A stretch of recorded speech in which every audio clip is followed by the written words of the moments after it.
Bonjour à tous. Donc aujourd'hui on se retrouve pour le pad thai.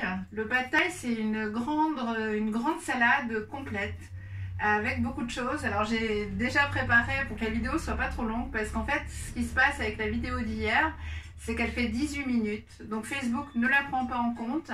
Donc il faut que je la télécharge sur YouTube et que je la diffuse après sur le réseau Facebook. Et sur le réseau YouTube, en fait, c'est hyper long, puisque là, j'y suis depuis ce matin, et voilà. Donc, ne vous inquiétez pas, ça va arriver.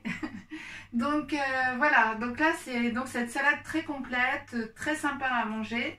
Au départ, c'est une salade de nouilles. Donc, dans la version végétarienne, mais pas crue, c'est les nouilles de riz, donc ces nouilles un petit peu translucides en fait qu'on trouve un petit peu partout, qu'on trempe juste dans un bol d'eau chaude et vous attendez qu'elles aient cette consistance cuite quoi, que, voilà, vous voyez que c'est un petit peu cuit mais ça se met absolument pas sur le feu. Pour faire le pad thai, l'idéal c'est d'avoir les nouilles de kelp. Les nouilles de kelp en fait ne se trouvent malheureusement que sur internet. C'est des nouilles qui sont faites à base d'algues. Au départ, je crois que c'est en Australie. Vous avez Coco Green, hein, qui est un super restaurant qui fait un menu cru toutes les semaines, qui en vend également. Par contre, c'est le seul point, je veux dire, dans le réseau Côte d'Azur, à mon avis. À moins qu'il y ait un nouveau, mais je ne pense pas.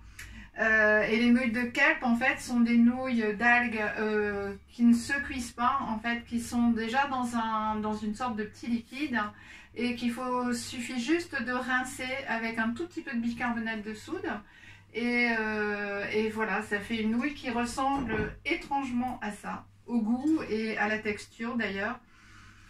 Et après vous avez les nouilles de konjac. Alors les nouilles de konjac, ça vous en trouvez un petit peu partout. Ils préconisent de les faire cuire. Moi, je ne les fais pas cuire. Je fais pareil. Je les rince dans une eau tiède avec un petit peu de bicarbonate de soude. Et le konjac, en fait, c'est une sorte de racine. Donc, c'est vraiment une nouille végétarienne également. Là, j'ai pas eu le temps d'aller faire les courses, donc je n'en ai pas.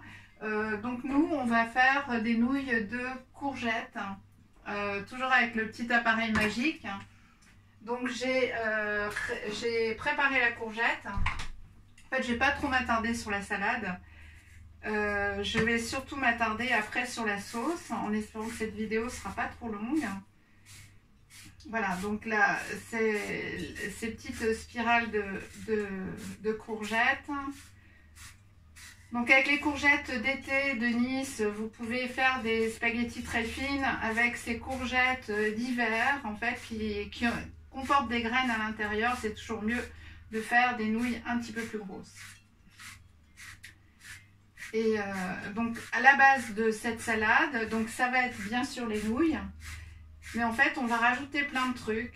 On va, hop, voilà, donc je vais juste préparer comme ça. Donc là on a préparé un petit peu de chou rouge, donc émincé à la mandoline, hein.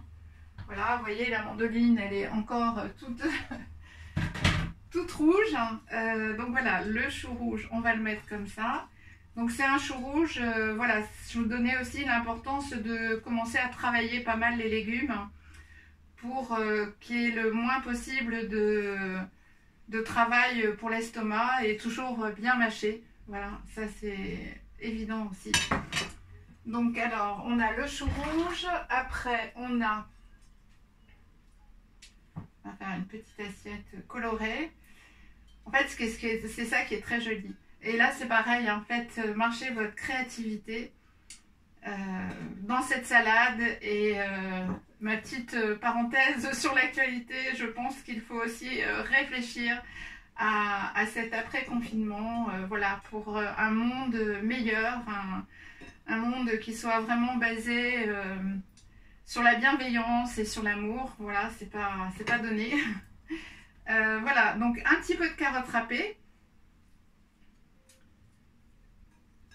Et alors, des cébettes. Les cébettes, on va en mettre un petit peu partout. Hop. Alors j'ai mis des pommes également. De toute façon, moi je vous donnerai la composition du pad thai que je fais en général.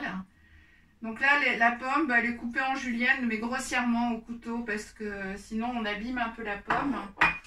Et on va mettre des graines de courge. Donc les graines de courge sont ces graines vertes, comme ça. Et vous avez aussi dans le pad thai, en fait, des graines germées de tournesol. Donc je vous avais montré mon germoir, en fait, que vous trouvez dans tous les magasins bio, qui est très pratique parce qu'on le rince, on vide l'eau. Parce que vraiment, quand on fait les graines germées, il faut vraiment les rincer au moins 2 ou 3 fois par jour, le temps qu'elles germent. Ces graines de tournesol, là, moi, je suis...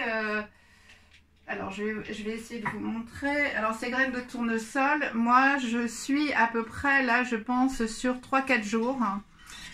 J'ai un tout petit peu de vert qui commence à arriver. C'est super, c'est de la chlorophylle. Les graines germées ont un pouvoir, alors n'en mangez pas trop le soir, parce qu'elles ont un pouvoir d'énergie très très fort, puisque en fait c'est une graine qui a repris son plein potentiel et qui est en pleine croissance. Donc voilà, cette énergie-là de la plante, en fait, bien sûr, se transmet à votre énergie. Donc voilà, le pad thai avec les graines germées. Hop, je vous montre l'assiette. Je ferai une photo. On m'a demandé de faire des photos également. Et là, on va faire l'assaisonnement. Alors, l'assaisonnement en général du pad thai, il est fait avec du sirop d'agave. Vous allez trouver dans toutes les recettes de bouquins crus, sirop d'agave, voilà, partout. Non, mettez pas de sirop d'agave. Mélangez. Alors, comme moi, vous prenez des petits morceaux de mangue. Voilà, c'est sans problème. Ça va donner ce petit pouvoir sucrant. Alors, on va mettre un peu de curry fort à la place du piment, parce que moi, j'ai pas de piment. Donc voilà, je vais en mettre un petit peu. La base de cette sauce pad thai, bien sûr, c'est un peu de tamari. Donc moi, je le fais un peu à la louche, mais je vous donnerai... Alors là, c'est pas le tamari, je me suis trompée. C'est l'assaisonnement de riz complet. Donc le tamari, ça veut dire que j'en ai plus. Donc bon, bah, c'est pas très très grave, c'est une sauce soja. Bon, en fait ça sale aussi énormément. Moi j'aime pas, comme le sucre, j'aime pas trop salé. On va aussi mettre l'ail des ours. Donc c'est pas grave, je vais quand même pas... Donc mon ail des ours diminue. Voilà, donc c'est bon, on en a quand même pas mal. Je mélange dans le pad thai, j'en profite pour mélanger un petit peu d'huile de noix ou d'huile de noisette ou d'huile de lin, comme vous voulez. Voilà, là j'ai cette huile de noix à finir, donc je vais en profiter. Je vais prendre bien sûr aussi, alors ça va donner ce petit goût exotique, l'huile de sésame grillée, toastée. Donc là, il ne faut vraiment pas en mettre beaucoup, parce que c'est très très parfumé. Et vous avez de l'huile d'olive, bien sûr. Et après, on va mettre du citron. Et un tout petit peu d'eau. Parce qu'en fait, vous allez comprendre quand vous faites vous l'avez peut-être déjà compris pour ceux qui font de la cuisine, quand vous faites de la cuisine crue ou de la cuisine normale, que vous mélangez l'huile d'olive à l'eau, alors là, je mets du citron, puisque c'est un petit peu mon vinaigre de base, dans ce pad thai, et un tout petit peu d'eau. Parce qu'en fait, dès qu'on mélange de l'eau et de l'huile et qu'on émulsionne, donc là, vraiment juste un petit peu, ça fait une sorte d'onctuosité qui est vraiment très intéressante.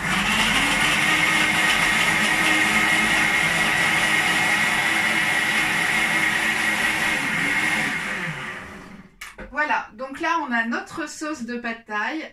Donc là elle est à l'amande. On aurait pu la faire à l'orange, on aurait pu la faire avec de la poire, on aurait pu la faire avec de l'avocat. Je vous donne les aliments ou les fruits qui donnent vraiment un goût assez spécifique.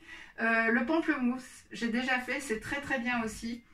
Donc là voilà, je vous verse un petit peu pour que vous voyez, je vais avancer un petit peu. Voilà, donc là, voilà, on a cette sauce qui est vraiment très goûteuse. Je vais vérifier. Ouais, voilà, c'est vraiment délicieux. C'est un petit goût sucré, mais il n'y a quand même pas de sucre comme on le préconise dans toutes les recettes. Voilà, donc je vous souhaite un bon appétit. Je vous souhaite une très très belle fin de journée. Prenez soin de vous. débrancher un petit peu l'actualité, débrancher surtout la télévision, ça c'est le plus important.